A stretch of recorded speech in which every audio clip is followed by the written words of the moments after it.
Xin kính chào quý vị.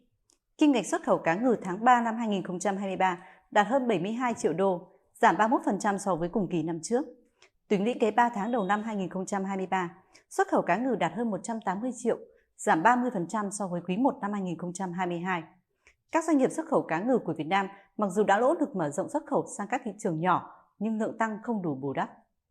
Về cơ cấu sản phẩm, xuất khẩu các nhóm mặt hàng cá ngừ của Việt Nam trong quý 1 năm 2023 đều giảm so với cùng kỳ, trừ các nhóm mặt hàng cá ngừ chế biến khác mã HS16, trong đó chủ yếu là noi cá ngừ hấp đông lạnh.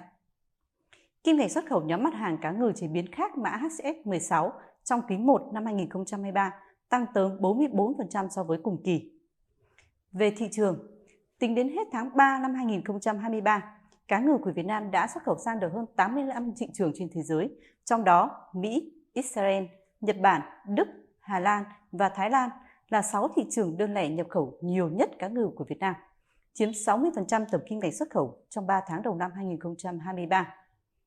Tại thị trường Mỹ, mặc dù lạm phát hạ nhiệt, giá xăng giảm, nhưng các chi phí sản xuất và giá các sản phẩm thiết thực vẫn cao, nên người dân vẫn thắt chặt chi tiêu trong giai đoạn này và có xu hướng tiêu thụ các sản phẩm có giá trị thấp hơn.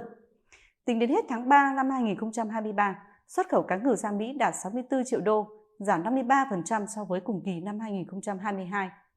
Còn tại thị trường EU, xuất khẩu sang thị trường này sau khi sụt giảm trong tháng 2 đã tăng nhẹ 5% so với tháng 3. Top 3 thị trường nhập khẩu lớn nhất trong khối đã có sự thay đổi. Italy với tốc độ tăng trưởng đột phá 254% trong tháng 3 đã thay thế cho Tây Ban Nha, trở thành thị trường nhập khẩu cá ngừ lớn thứ 3 trong khối. Cùng với Italy, xuất khẩu sang Hà Lan cũng vẫn giữ được tốc độ tăng trưởng khả quan trong tháng 3 và đạt 52%. Trong khi đó, xuất khẩu cá ngừ sang Đức lại sụt giảm 30% so với cùng kỳ. Xuất khẩu sang khối các thị trường, các nước tham gia hiệp định CPTPP cũng đang thấp hơn so với cùng kỳ.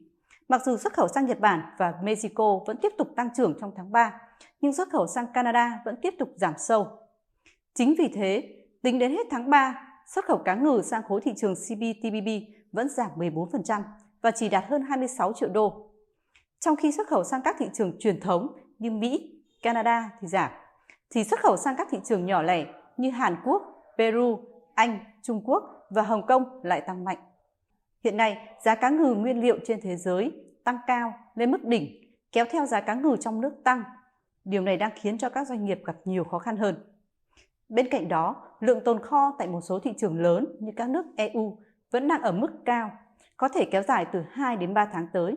Do đó, nhu cầu nhập khẩu tại các thị trường này sẽ vẫn thấp hơn trong quý tới. Và dự kiến, xuất khẩu cá ngừ của Việt Nam trong quý 2 năm 2023 sẽ khó có thể so với cùng kỳ. Xin cảm ơn quý vị đã chú ý lắng nghe.